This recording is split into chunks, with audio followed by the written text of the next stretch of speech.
Bom, pessoal, nós vamos aqui para a segunda aula da monitoria de sistemas de informações gerenciais. Nós vamos estar iniciando fazendo uma revisão da aula 1, vendo os principais conceitos que foram abordados. Vamos falar sobre redes e seus tipos e sobre os sistemas de informação.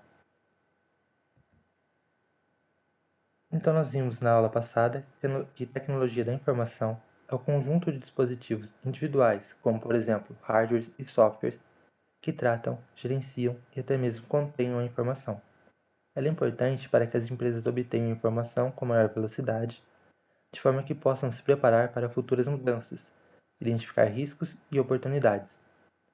E por fim, vimos que hardwares são a parte física, tangível, como por exemplo mouse, teclado, HD, placa-mãe, e os softwares é a parte intangível, que fornece as instruções para o funcionamento do hardware, ou seja, eles são sistemas operacionais como Windows, Linux, Android e iOS. Iniciando a aula de hoje, nós vamos começar por redes, que é o conjunto dos componentes intangíveis, programas, sistemas, protocolos e físicos, computadores e impressoras, que se conectam de forma a viabilizar o tráfego de informação. Ou seja, você tem um computador, a impressora. Vamos tomar como exemplo a empresa. Você tem os computadores, a impressora, o Wi-Fi, e eles se comunicam entre si, trocando informação. Seria basicamente isso, como vocês podem observar na imagem ao lado.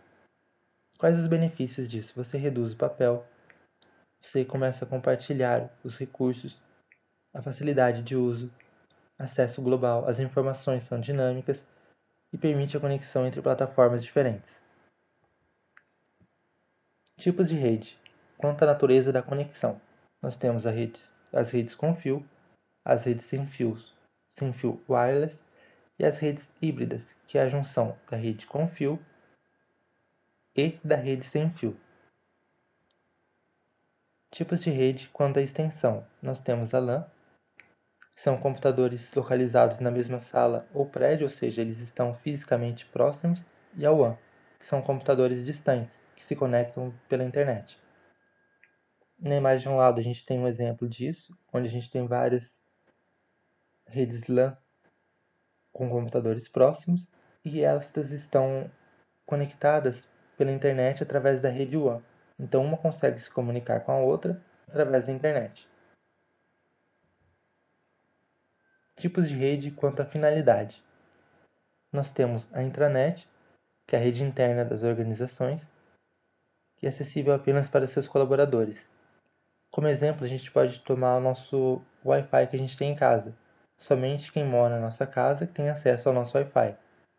Extranet, parte da rede interna da organização que é acessível por clientes, fornecedores e governo. Novamente aqui, o exemplo do Wi-Fi que a gente tem em casa.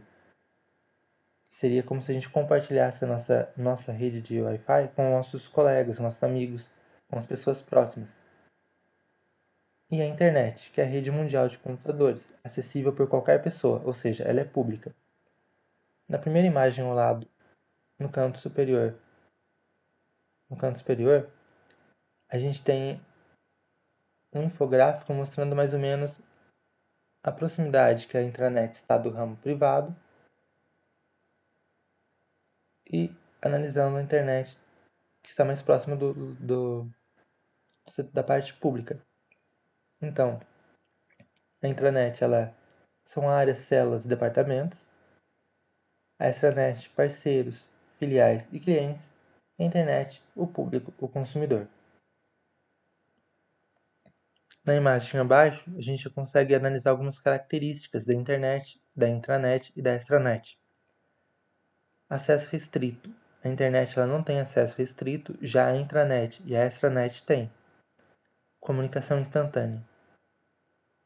Todos têm comunicação instantânea. Comunicação externa. Apenas a internet e a extranet têm comunicação externa. Compartilhamento de impressoras. Somente a intranet permite o compartilhamento de impressoras. Compartilhamento de dados. Ele pode ser feito por por todos os tipos de rede, e a rede local LAN somente a intranet utiliza. Tanto a internet quanto a extranet necessitam da rede WAN.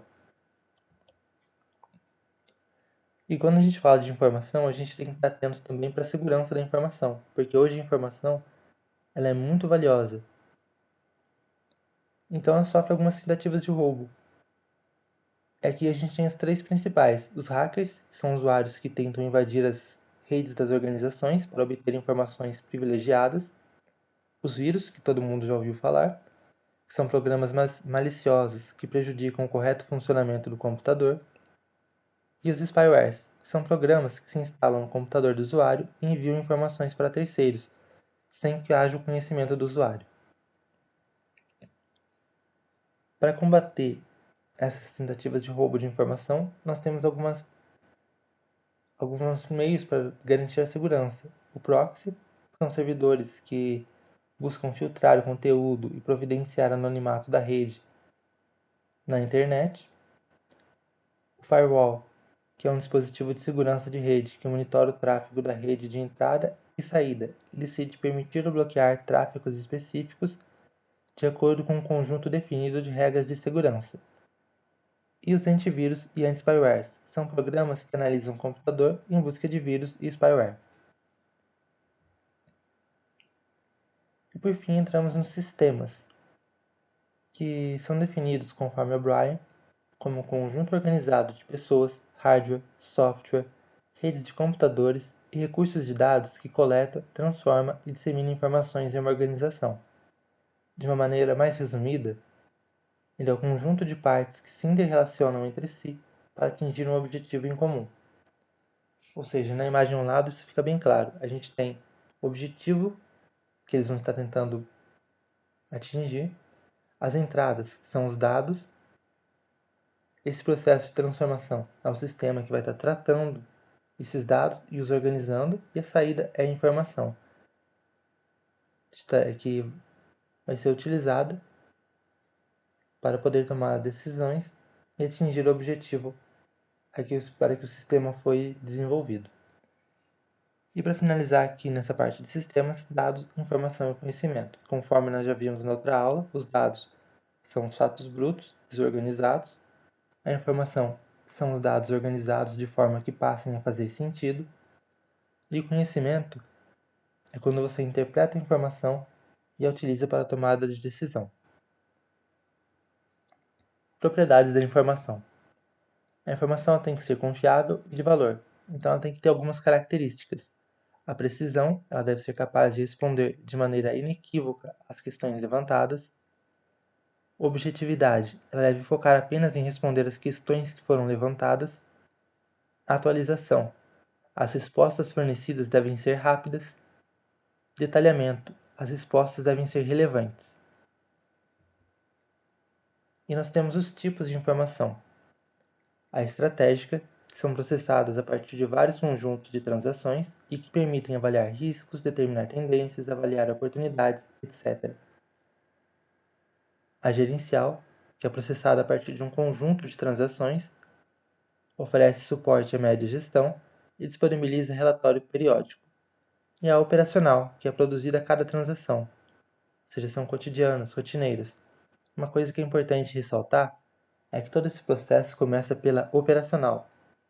A operacional gera as transações, essas transações são filtradas e passadas para a gerencial filtra ainda mais as informações e essas são passadas para a estratégica.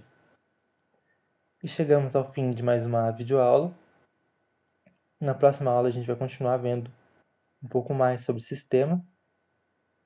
Eu vou estar fazendo os próximos vídeos até quarta-feira para estar passando para vocês poderem ir estudando.